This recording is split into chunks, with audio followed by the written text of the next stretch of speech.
Hello, everyone. I'm apparently not going to get an introduction, so I shall introduce myself. Hello. My name is Matthew Horseman. I'm from Mediatique, a small but perfectly formed consultancy in London covering media and communications. Welcome to your final session of the day. You have already had a chance to hear from Carolyn and David, I know, from ITV and the BBC, so they've already reviewed with you some of the key challenges facing public service media in the period of transformative change in how, when, and where TV services are received and consumed in the UK. We're now going to focus a bit more on a key aspect of the PSB ecology around search, navigation, and what's known in the jargon as discoverability. In sum, it's not just enough to confirm that we agree with the idea of public service broadcasting or media. If we do, and in my view, each generation is free to ask that question fundamentally, then we have a duty to think about what we at Mediatique call the two Fs, funding and findability. How will public service intervention be funded? A license fee, access to spectrum, the conferring of regulatory prominence to services, maybe even payments by platform operators and new entrants like Amazon and Google in return for certain services from the PSBs. That might include the right to permit personal recordings on a PVR, for instance, or the ability of providers to store that PSB content up in the cloud for delivery to its paying customers, but only if the PSBs themselves are compensated in some way. Funding is a key issue, as doubtless you've been talking about all day, and it will doubtless come up in our discussions again in this final session. But the other F, findability, is also critical. How can we ensure that content created through the public service broadcasting framework is appropriately prominent and findable in an era where consumers may not just look at listings or electronic program guides to make their choices? They might use their smart devices, their TVs, set-top boxes, streaming sticks, to find content they wish to watch, or use interfaces to provide a plethora of content offerings from, say, Netflix or YouTube, or soon Disney+, with the PSBs not necessarily or reliably visible. In this world, we might be just as likely to ask Alexa for content suggestions or rely on social media algorithms to view customized homepages rather than consult the Radio Times or the EPG. And who knows what arrangements might lie behind these bespoke search offerings? Revenue shares between platforms and content suppliers, paid-for prominence, paid-for search outcomes. How can PSBs, not least the BBC, with no clear ability to trade prominence commercially, navigate their way through? Ofcom, as you likely know, has advised the government to develop, when the government's back with us, to develop a new framework of legislation and regulation to ensure that viewers can find and access PSB's linear and non-linear on-demand services. They recommend a flexible regime that can be quickly adapted to changes in technology and in consumer behavior, starting with smart TVs and smart TV connected devices, extending to even individual pieces of content that might be surfaced through a search. Covered would be non-linear PSB content that is made available without a charge, so that means the PSB players. But their approach is not without controversy. Just ask the likes of Sky and Virgin, not to mention Google and Amazon. So what about content on players that is not strictly PSB? Would such content also be covered?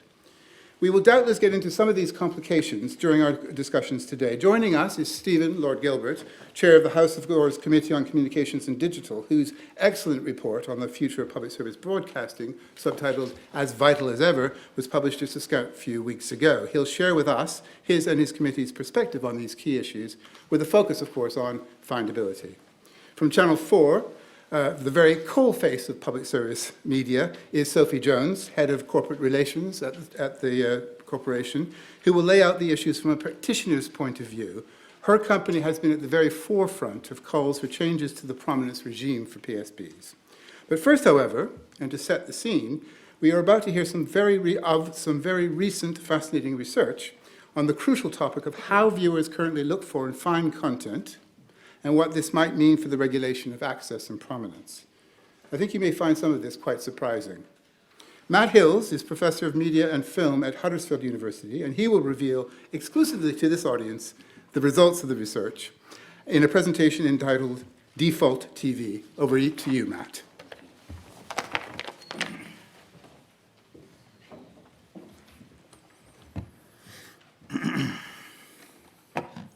Okay, thanks very much, Matthew.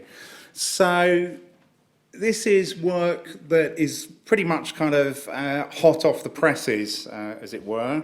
So I just want to give you a quick bit of background to how did myself and this research team, fellow professor, research assistant, all based at the University of Huddersfield, who's been in the news recently for reasons where I'm perhaps not best pleased about, but that's another story for now.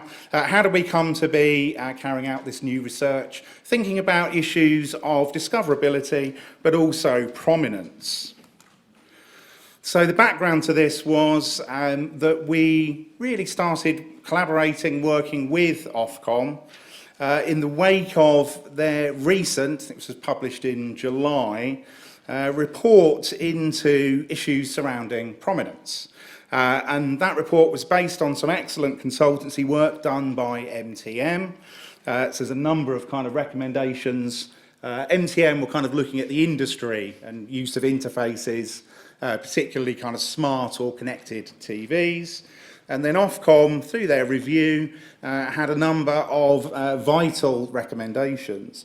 And these are recommendations that have very much been picked up in the Select Committee report, Vital as Ever, that was published earlier this month.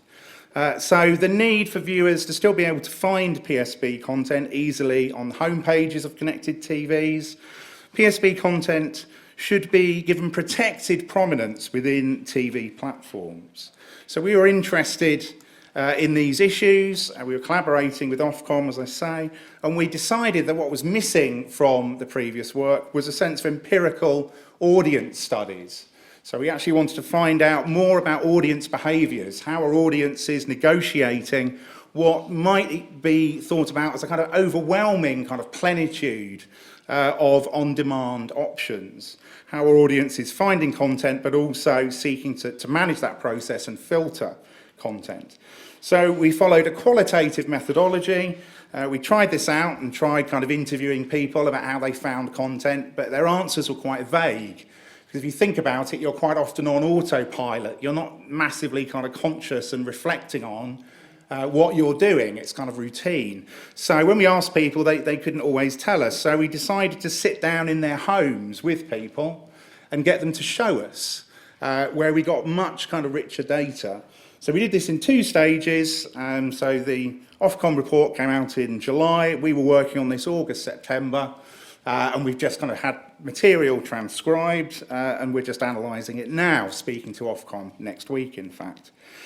So not 30 hours, 30 times sort of 1 hour interviews with people.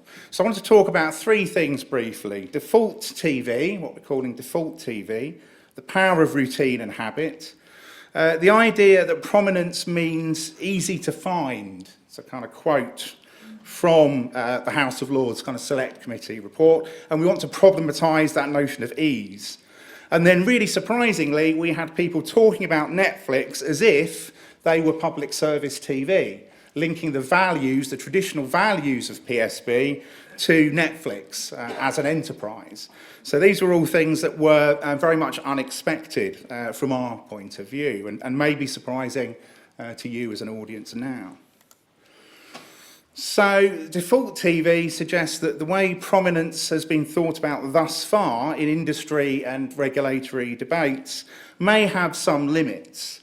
It may cover what we're calling the EPG default, where people rely on the electronic programme guide, and it may have the ambition to move over into kind of an updated version of prominence in relation to the likes of Netflix.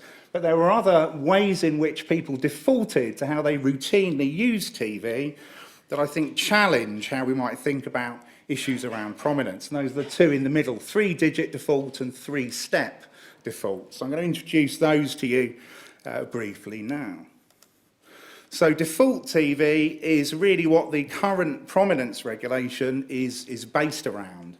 It's a kind of mode of behaviour where people would look for content by habitually scrolling down usually, EPG channel listings.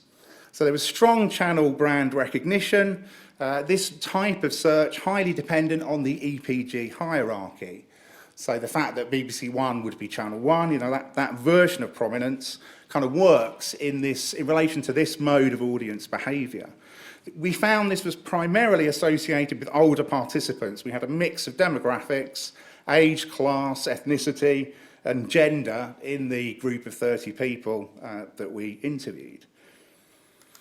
So you get this kind of thing. My process is usually just turn the telly on, go to the TV guide, scroll through the channels. So some of us may do this a lot of the time. I'll literally just scroll, as I'm doing now, so people were showing us what they were doing and talking us through it, through however many millions of channels there are. So that's the kind of standard way, really, of thinking about audience behaviour. But then we found people doing other things that were equally routine and habitual for them. Things which don't quite map onto, if you like, industry and regulatory assumptions about discoverability. So people would habitually use their remote and they would tap in the 3-digit number for a channel, and it didn't matter how high that was or how far down the EPG that was. People knew they wanted to go to a certain channel, and they did it every day, and they had memorised the channel numbers that they wanted to go to. My parents actually do this. Some of you may do this, but we hadn't expected this, but we found this as quite a pattern in what audiences were showing and telling us. It was strongly associated with linear TV viewing, and it was primarily associated with older participants in our study, though it wasn't always and only done by older participants. So people will say, first thing I will do is I'll put it on 503. There, that's my channel, that's my news channel. There are a few Asian channels that my missus watches, and she'll be able to, like I can tell you I watch 409 and 501, but she'll go, oh, I'm going to put it on to 726. So people basically shortcutting immediately to kind of where they would want to go. Somebody being asked about the fact they talked about watching BBC Scotland, but they were in Nottingham or Manchester, one of the two sites where we did interviews. It's on Sky 951, where we watch BBC Scotland News. How do you feel about it being on 951? Oh, I don't mind, I just know it's there. It's not a problem that it's maybe buried, because it's part of this person's routine. They just know that's the channel, and that's where they kind of jump to. So these kind of audience practices seem to be kind of managing and filtering the kind of plenitude, the kind of vast scrolling set of options, so that people aren't overwhelmed by that and they can kind of shortcut and jump by default in their routine and habits immediately to the one or two places that they want to go to.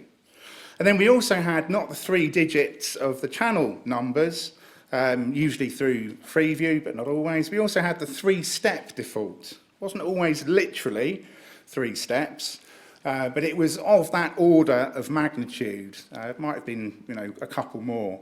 And this really seemed to be linked to people habitually defaulting to their recorded sets of programmes. That again, there was this kind of threat of so much material kind of out there, and they just wanted to sit and watch TV, and they might have had limited time. They didn't want an unproductive, lengthy kind of period of hunting around necessarily. So they would, follow this kind of limited step route to content. And so the numbers of people treated their recordings as a place of discovery. And people would even say, oh, I didn't know I had that there. They'd show us their recordings. Oh, I must watch that. I didn't know that was there. They'd surprise themselves in terms of their own subjectivity, which is always nice to see. So some fairly sort of meat and potatoes quotes, people just talking about the importance of very quickly and easily being able to access their recordings, almost a kind of me prominence rather than a kind of PSB prominence, where there's no necessary correlation or a priori correlation between the two. And again, it's a kind of sort of filtering of a kind of mass of on-demand options. And then we also found the Oneworld default kind of mode of practice. And this was where people would immediately, as quickly as possible, go into a certain service, streaming service or subscription service. So often kind of SVOD services, and Netflix came up a lot here. Some people may have had kind of multiple worlds, combining Sky or Virgin with Netflix or Amazon, but people tended to have a preference. They would most commonly just default to their favoured service and then search within that service. Again, this may be familiar to some of you in terms of your own practices. This was the most common type of default amongst our younger participants in the study. And I have to say, we can't kind of generalise from 30 in-depth interviews, so we would need to sort of scale this up. This could be treated as a kind of initial step, calling for, as university lecturers always say, calling for more research. I would say that, wouldn't I? So here, the kind of default TV, kind of Oneworld default. I'll just go on to my TV home button, scroll down to Netflix, continue to Netflix. So that's what you do. Yeah, I just go straight there. And kind of that being quite common for certainly a number of younger, not always, but usually younger participants. So perhaps contra the kind of NTM consultancy research and some kind of assumptions, current assumptions about prominence, EPG is certainly no longer a kind of primary default or tool for discoverability. And certainly there's this kind of sense of therefore needing to legislate for homepage, for recommendations, and for search. But even that move might overlook the 3-digit default, which is a way of trying to block out the plenitude of the EPG, or the 3-step default, which might be a way of trying to block out, filter, or manage the plenitude of streaming platforms offerings or other subscription services offerings.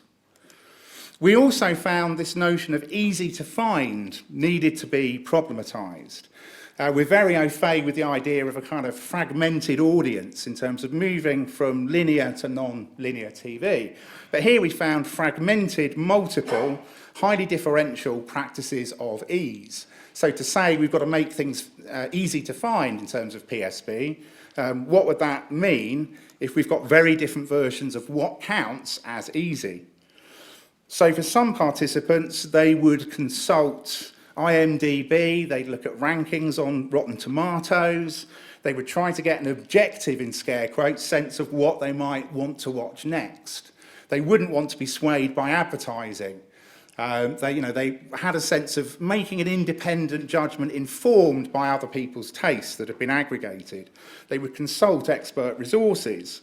Some people said, even though I've got Netflix, it's easier for me to illegally stream a Netflix show, because I'll just be doing that anyway, I'll be online anyway. So rather than going out of what I'm doing and going to Netflix, although the quality's better there, it's just quicker and easier for me to illegally access it.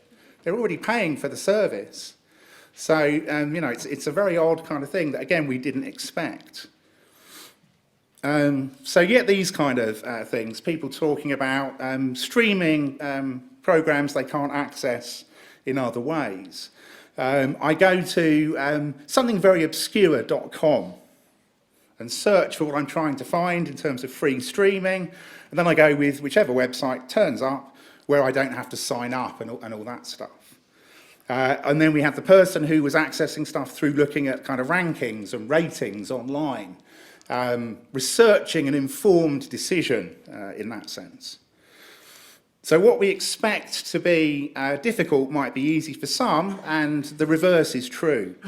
So things that we would think of as the easiest way of kind of discovering content, these things could become difficult for some people in our study. This was often gendered, often linked to age. So it was older women. The class would also play a role. And we're not arguing we can generalise from this, but we're surprising findings from the initial work. So a number of kind of quotes. My husband probably knows the details to sign into BBC iPlayer. It might be signed in, actually, so I can show you it. Oh, no, it's asking me to sign in. So that was the end of that in that interview. I rarely use the remote. It's mostly my husband that does the remote. Most blokes do. He has the remote. So this is going to be very interesting. This is what people said and showed us. Someone else, 45 to 54 age group. What's iPlayer? BBC iPlayer, what's that? Laughs. What's ITV Hub? I don't even know what they are. Oh, there's Emmerdale. That was what somebody else, a lack of kind of engagement and knowledge and competency, which perhaps kind of challenges the idea of there being a kind of monolithic or agreed or normative sense of easy to find. So we kind of lose that, or that becomes problematized. And then I want to just kind of talk to you quickly, last couple of minutes, about this last finding, which for us was the most surprising. Netflix and Amazon, clearly commercial services, being linked to the values of public service TV. So hence the scare quotes, because obviously they're not PSBs at all. So we found that people often talked about the BBC as having a strong brand, particularly people of all ages across our whole group spoke about the BBC in relation to event television. And that is something that is very much kind of championed in the As Vital as Ever Select Committee report. If you're watching something on BBC One, it feels different to like if you're watching it on some obscure channel. It's like a big event. And those sorts of kind of ways of thinking about the BBC. So that's a strong positioning for the BBC. But we want to argue that also could be limiting or could pose dangers in future. Because people were not appreciating the BBC in terms of a kind of depth and breadth of offerings. They weren't appreciating the BBC as an emblematic public service broadcaster in terms of offering them the possibility to explore and discover new material. They were quite simply cherry-picking the event, buzzy shows that you needed to watch to kind of keep up with the cultural conversation. So there's a danger of that kind of limiting how the BBC is accessed and thought about. ITV, Channel 4, On Demand, BBC, I'll never go into there to browse because it's so limited. Netflix has got more. How easy is it to kind of find public service TV? Fairly tricky if you're not looking for a specific thing. How often do you tend to use iPlayer? Only when we know we've got something to watch on there. So people would know they wanted to see a BBC show and they'd go into iPlayer to find that, watch it, and then that was it, job done. Instead, what kind of tended to happen was people spoke about Netflix as being linked with novelty and risk-taking, and they linked Amazon with kind of novel technology. So notions of risk-taking and innovation that one would think might be linked with at least versions of a public service non-commercial remit, really surprisingly were being directly ascribed to Netflix and Amazon. Netflix is more progressive, basically, one person said.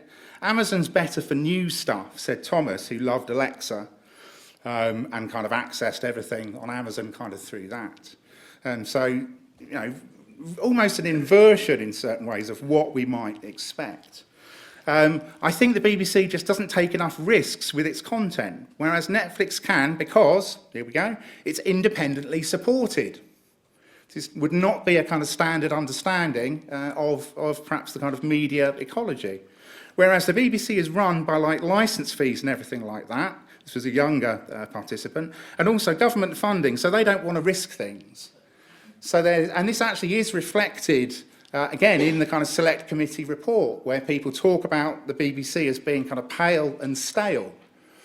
And that report did an online survey, I think had 177 responses, and in the final page of the appendix, there's a quote where somebody says almost exactly the same thing, Netflix is risk-taking and exciting and innovative, and this is not what the BBC, and by implication public service TV, is offering us. So I think that's quite a kind of, I would suggest, I was pretty stunned by that when those things came up. A surprising kind of finding, and I think it says something about how public service values really constantly need to kind of fight to be communicated to audiences. So it's not just the mechanics of kind of discoverability and what can be found and how people filter that, but also actually people's understandings of the values and the offerings and the genuine distinctiveness, perhaps rather than brand distinctiveness, of public service broadcasting. Thank you very much.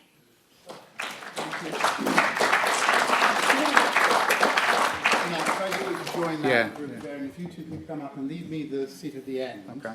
And just as they're getting in place, I'll say, just quickly to you all, this is what's going to happen now. A few questions, and then we're going to come, of course, to the floor of questions. In defense of the BBC, I should say, the BBC has only recently got permission to do 12 months worth of catch-up and to supply a big box, and you may see that the BBC and iPlayer and BritBox become more destinations than they are currently. But I don't think that takes away from these crucial findings at this stage, and we're going to interrogate these a bit more as a panel. Can I just get a sense of the flavour in terms of the room here, first of all?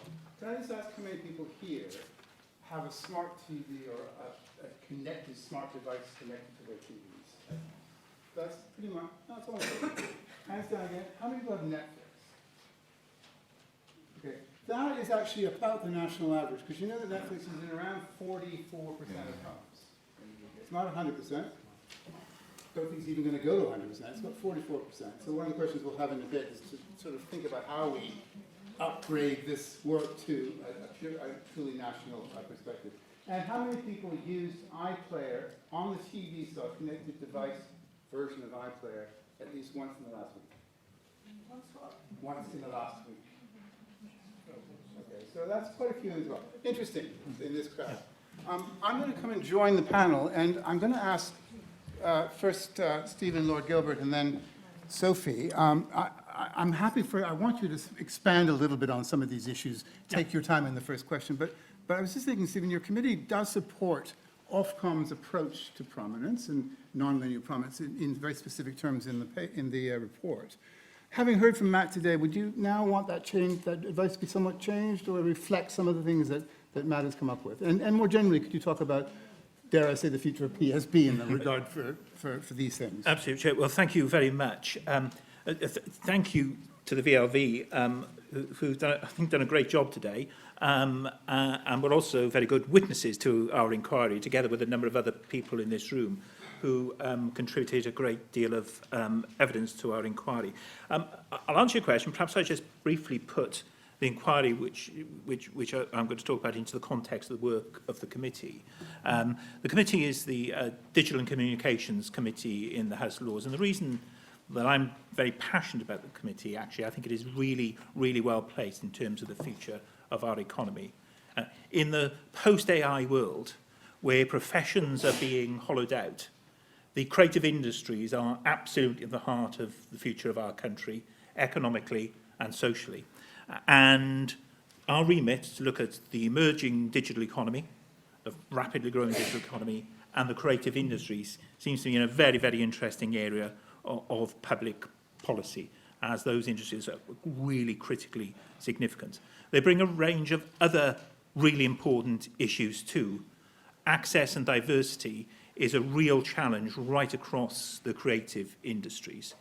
In the past, there were a whole range of professions that young people could go into. Many of those professions won't exist in a few years' time, whereas the professions and the careers in the creative industry is going to be absolutely essential to the future workforce. Therefore, access to those from people from all backgrounds, whether BAME, more women, particularly women into senior roles, disabled people, and people from non-metropolitan parts of Britain, are really critical issues that we need to look at across the piece. So that's why we've looked and studied a number of the areas that we have, and many of those themes came through in the work that we did on PSBs. At the same time, the UK, the TV and film industry is really thriving in the United Kingdom, and we want to preserve that. Interestingly, in the evidence that we had, people from right across the industry highlighted the importance and centrality of PSB to the industry, and in what they described as an interdependent industry. So interestingly, Chair, as the inquiry progressed, the question in my mind started off as, what public policy things do we need to do to help PSBs to survive in this new world. And increasingly came to me that the question was, what do we need to do to help the PSBs to thrive in this new world, to have a central role in this new world and to contribute across the sector?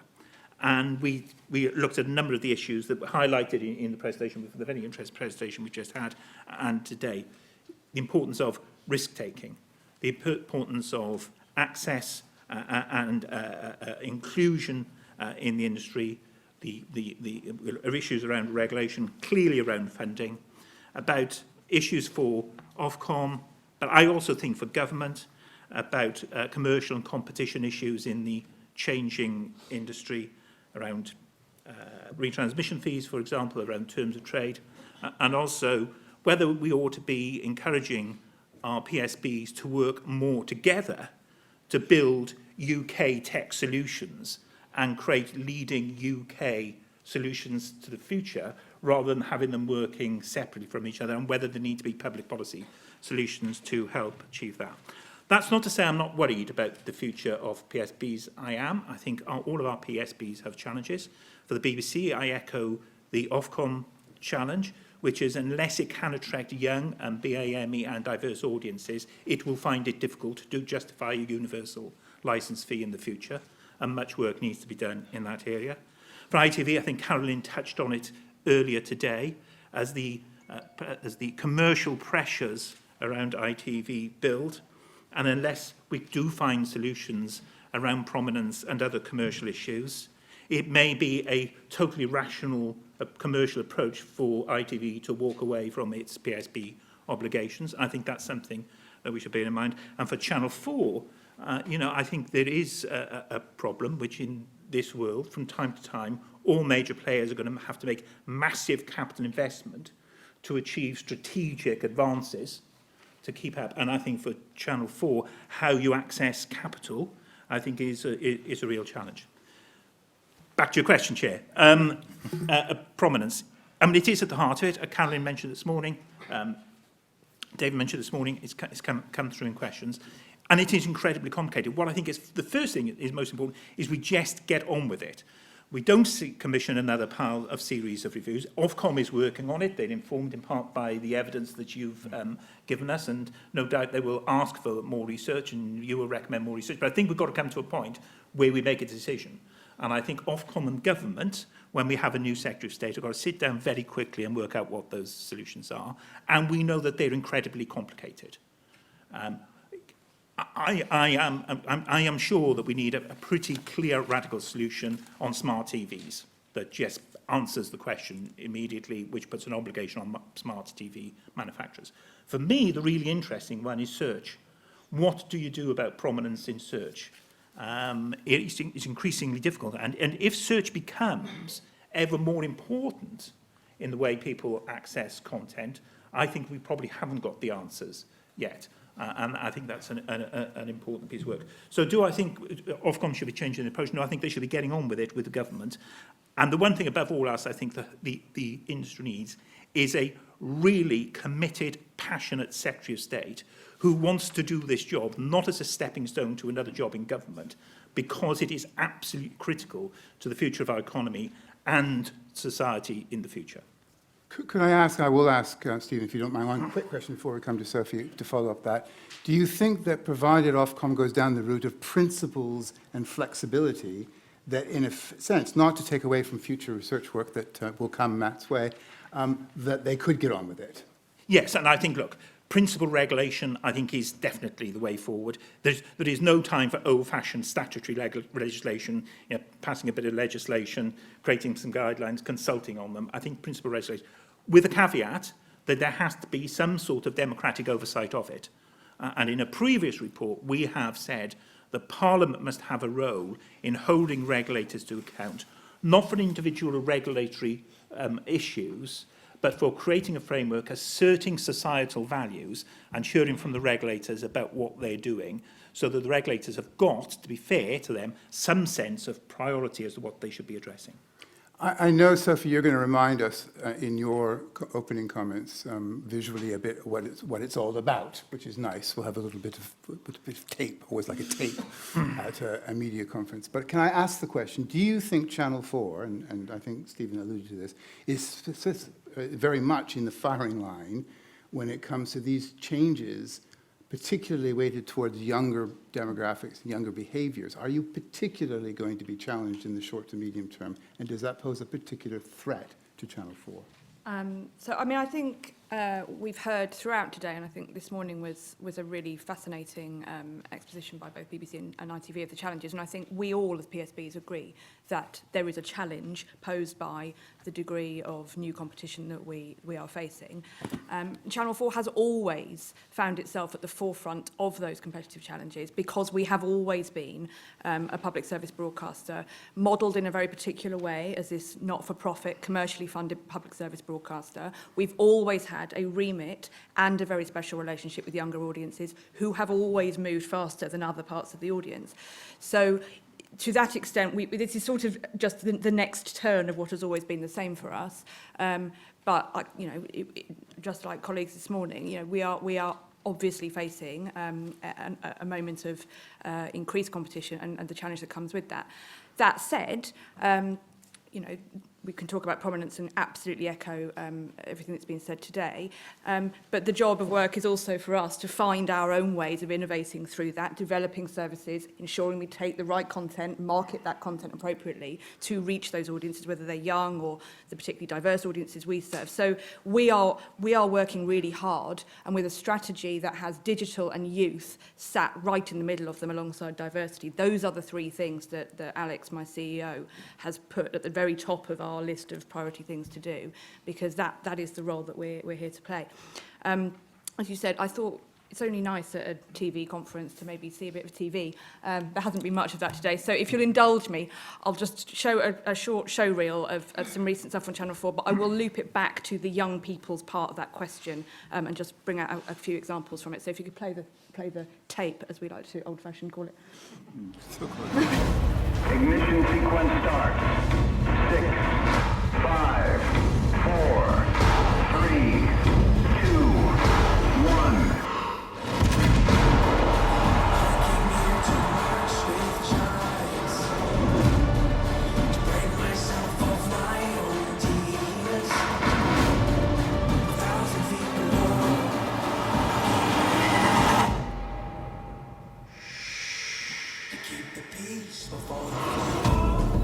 He was one of the kindest, loving, most gentle people, and he also sexually abused me.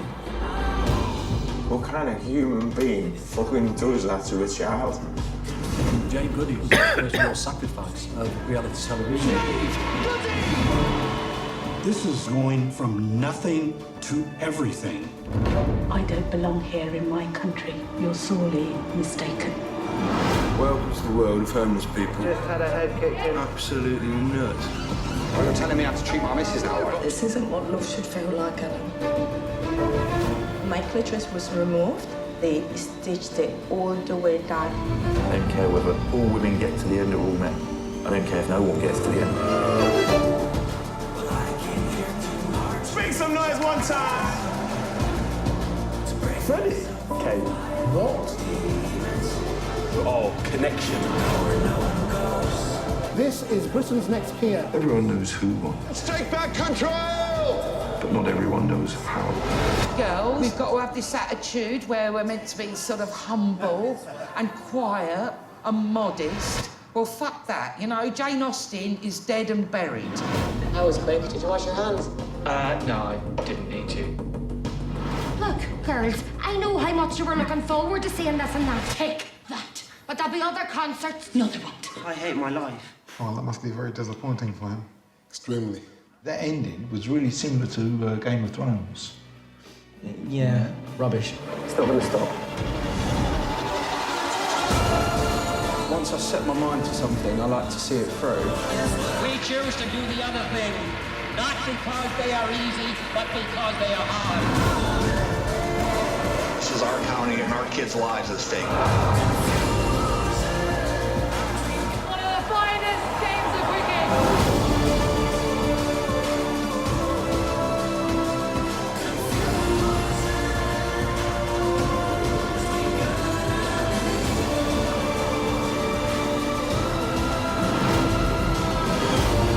have there is a difference.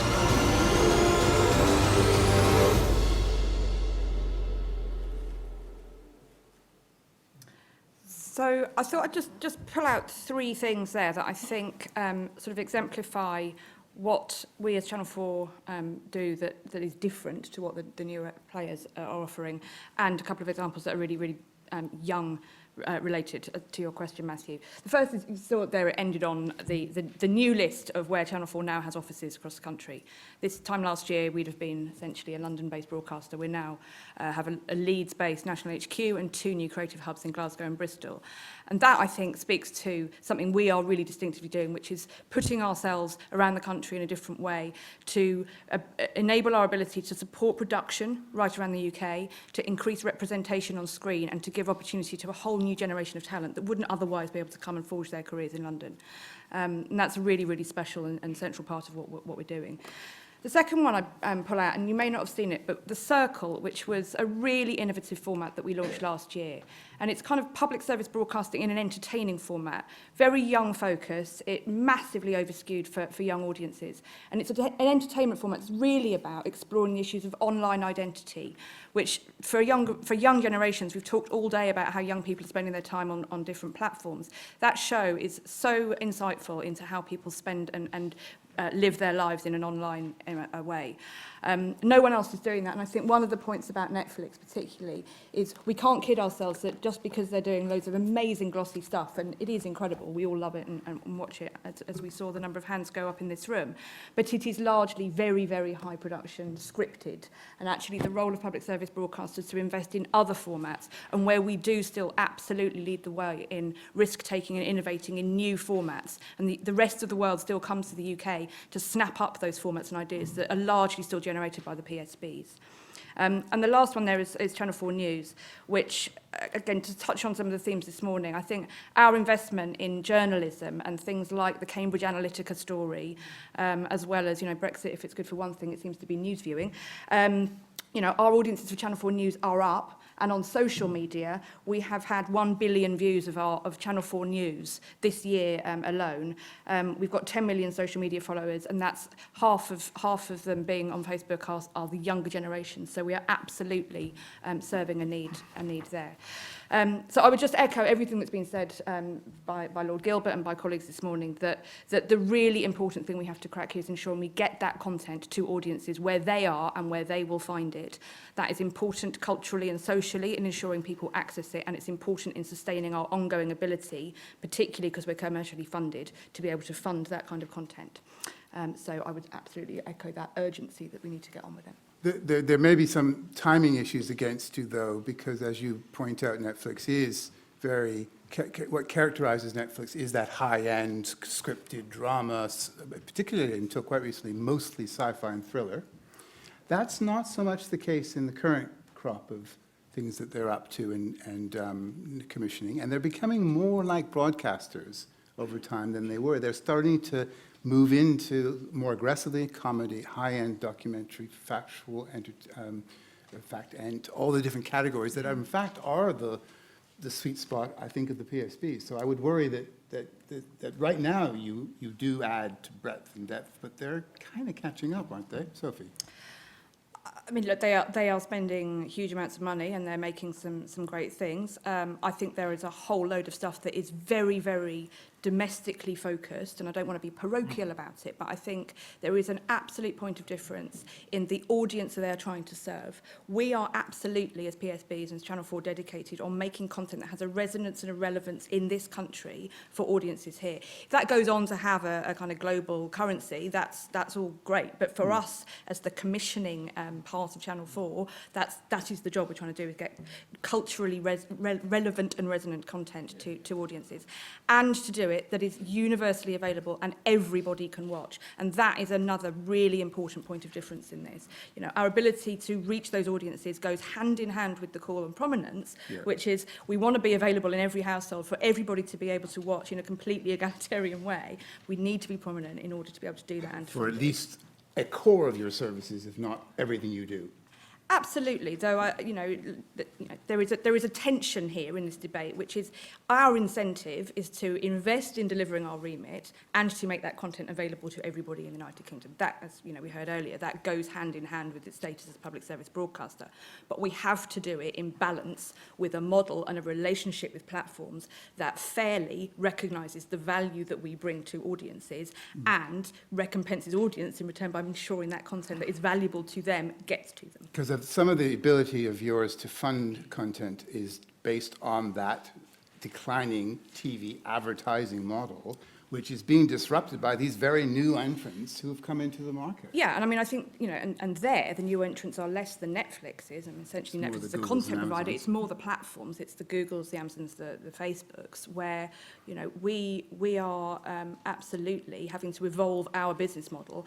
We are putting money into developing our All 4 platform, and we are developing innovative new ways of running our advertising business so that we are able to offset the decline in linear viewing. That's hard to do, but there's a lot of that we are doing ourselves through our own investment, and it is the fastest growing part of the business. I mean, look at the figures from last year. We had 26% growth in All 4. Yeah. That is fantastic, and let's not lose sight that we are still very potent on that platform in reaching those audiences. But it does put the premium on controlling the data and controlling the audience relationship that you then monetize. And of course, that's one of the problems between platforms and you. Yes. Who controls, who benefits. Well, and I think in that world, the prominence gets us the eyeballs. It gets us the mass scale and reach of getting to audiences and ensuring people are able to find us, and that supports the model. But we also don't think we have enough access to the data that enables us to innovate the advertising model as much as we would like to. And I think that's another part of the equation to think about. I'm going to come to the audience in a minute. I'm just going to ask a question first of Matt.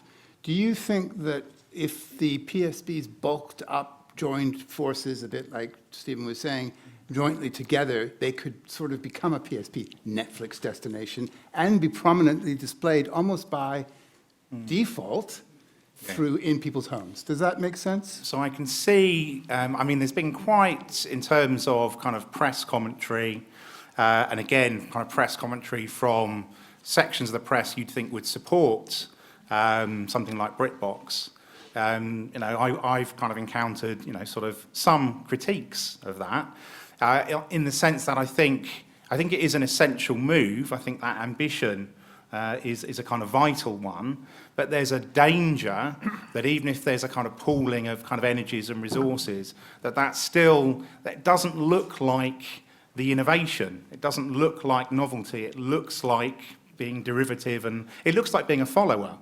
So there's a danger that kind of feeds into what we encountered, which I didn't expect to encounter in our interviews, where particularly younger people were quite dismissive of what we would see as the emblems, the icons of public service TV. Really saw it as just, it wasn't for them, but more than that, it was kind of old, tired, wasn't the innovator. So I think there's a sense in which some of those kind of possibilities, if they really took off, that could, it's a possible answer, but I think there are some dangers around that. And the thing that kind of concerns me is I think public service TV has already perhaps become slightly more about the notion of the sort of event TV, because that's a way of clawing back in a fragmented market, a concept, an older, almost legacy concept of uniting the nation, bringing the culture together. So you can see why that's kind of where the energy and the focus has kind of gone. But that again seems to kind of invert into its other, or the kind of opposite of that, where the younger audiences were just seeing that as like that just means the BBC to me is one show. And my friends are watching that, and I encounter buzz about that on social media. So I'll just go in and grab that kind of one thing, or that one ITV, reality TV show. So I think for me, there's a sense of if the PSBs are going to work together, they actually also, I think, want to work together in terms of how do we communicate to younger audiences what our values actually are at that level. So I think Sophie talking about the distinctiveness of Channel 4, which is obviously embedded in their remit, and what you're doing, that has that kind of genuine distinctiveness, I think there's a need to kind of almost reorient the message in part, as well as the industry initiatives. I am going to ask then, last question of Stephen Lord Gilbert, which is the big elephant in the room question, and then I'm going to come to questions, so please be ready with your questions. It is around when the crunch time comes for funding for the BBC. Yeah. Will we get through to the end of the charter period with a license fee mechanism intact, or will it be at the next license fee settlement that these pressures will build to unstoppable power? Well, we looked at BBC funding and we looked at the licence fee, and our view was the licence fee for the foreseeable future was the right model. We support it. We think it is the best way of delivering the kind of BBC that we all want. We recognise that the BBC has some challenges. I think Ofcom was right to challenge the BBC and say you do have to be reaching all audiences and serving all audiences if you're going to justify the licence fee. Our recommendation is that there should be a much more transparent process for setting the licence fee, and that should be done by an independent body, which needn't be a huge independent body, needn't be a massive quango, but should look at the licence fee, look at what obligations we want to put on the BBC, how much it will cost for the BBC to do that job properly, and to make a recommendation to government on what the licence fee should be. That could come in the next few years as the licence fee comes up for negotiation. I don't know what it'll look like after the general election. I don't know what the culture department will look like. I hope that we have somebody there who wants to try and make this work. And if they do, then I think they will pick up on that recommendation. Right, questions from here? Anyone got a question? If they do, please indicate with your hand up. I've got plenty more if you haven't. Anyone? Yes, here we go.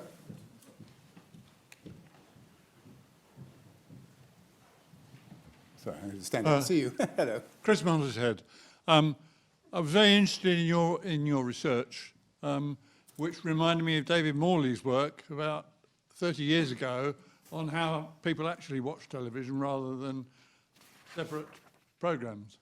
So, I mean, it is a much more complex process than we're often prepared to now. Yeah, so many years ago I was taught by David Morley on my MA at Goldsmiths, and I was taught by Stephen Barnett as well.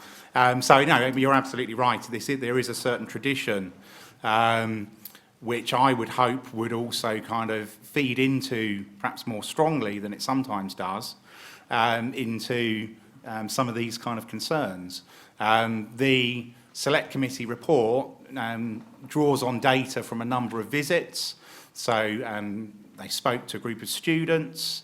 It was one kind of visit, and there's some really strikingly similar things that the students said that are quoted in that report that are really similar to some of the quotes that we found.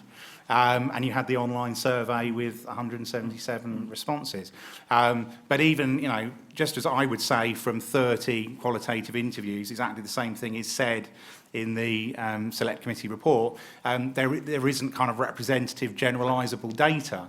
And I do think in terms of the diversity of what audiences actually do with all this stuff, being able to kind of fund, or however you put that together, being able to get a kind of bigger data set in relation to what people are actually doing, thinking, is it generalisable that, young people, is it genuinely generalisable that young people have a really negative view of PSBs? If that was shown to be a generalisable finding, then everyone's got to take up and really take notice. But Matt, do you think this idea that a principles-based approach that is adaptable to changing consumer behaviours and technology in the interim may as well be gotten on with, irrespective of the need, and I don't dispute the need for additional I certainly, I was being mildly flippant in terms of saying, of course, I'd say we need more research. I think so too, generally. More analysis and consultancy. There you go. But I do think, in terms of what people were saying to us and those kind of negative expressions around public service and what could be interpreted as misunderstandings of public service, I think there is an absolute pressing need to get on, and I think the proposal that is being discussed seems to me the ideal in terms of the current moment and needing to make headway. And just add to Yeah. that, I mean, I think that it's not entirely unusual that people don't, and younger people particularly, don't necessarily recognise or call out public service broadcasting, even when they can see it. Yeah. I think, there's a sort of, because we've been around for a long time, we have less novelty because we're almost taken for granted. Now, that doesn't make you rest easy. I'm not saying that's a sort of point of complacency, but and I think there is another general point that I would just slightly caution, that people generally place much higher value on things they pay for. And the fact that the public service broadcasters are free, often, and the same happened with the launch of pay TV, people would often put pay TV subscription services higher up their list of valued things, just as we do when we spend money on something, and I think people call it post-purchase rationalisation. So I think there may be an element of that where if you've paid real money for something on a kind of monthly subscription basis, people will often attach a greater value to it, and we just need to sort of sometimes think about that, whereas if you're free, you kind of do take things a little bit for granted sometimes. And not completely free depending on currently age and sequence, because the BBC does cost some money. One more question before we finish. Thank you. Hello, my name is Matt Payton. I'm from Radio Centre, the industry body for commercial radio. I just wanted to raise an aspect of the debate on prominence and discoverability that probably hasn't really been focused on yet. It's a kind of parallel debate, really, about public service broadcasting on radio and audio content, whether that's BBC or commercial, which also needs to be accessible, also needs to be discoverable and free to audiences. But in a smart speaker world, I think where the gatekeepers of Amazon and Google are sort of coming into our space, that seems to us to be under threat, potentially, in 10 years' time.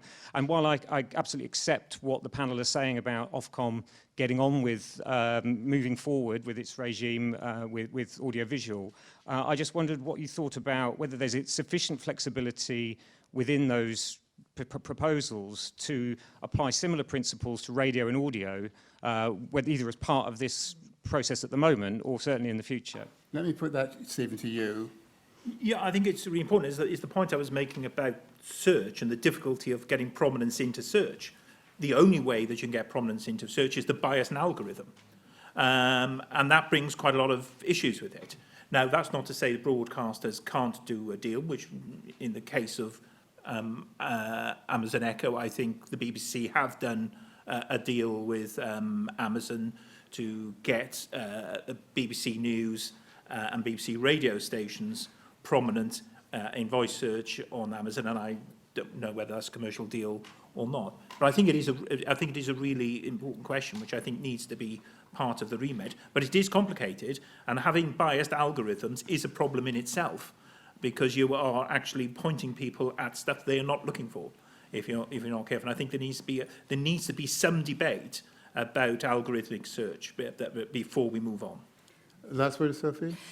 Just to pick up, I think Stephen touched on this earlier, but I think a really important part as we think about what a new prominence framework looks like is this point about what the legislation needs to do is establish the principles, and principles-led, as the report found, is absolutely vital. What we've got at the moment is a 16-year-old regime that was based on an older regime that went before it, and it has locked us into a very kind of linear and fixed way of thinking about this while the world has moved on past us. And what the new regime absolutely has to do is embed what the principles are, but provide enough flexibility that the regulator and whatever regulatory structures we then put around that is able to move quickly and fast as technologies change and as consumers change. Both of which could happen in AV, audiovisual, and in indeed audio terms. Remember the great lesson whenever you think about how people behave in the future, that any sentence that begins with everyone and no one is wrong.